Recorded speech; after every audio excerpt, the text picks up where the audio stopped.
it's 4:15 in the high desert in Southern California,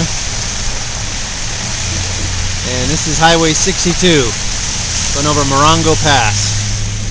CHP is escorting cars over, and it's only open to four-wheel drive or if you have chains. Everybody else is out of luck.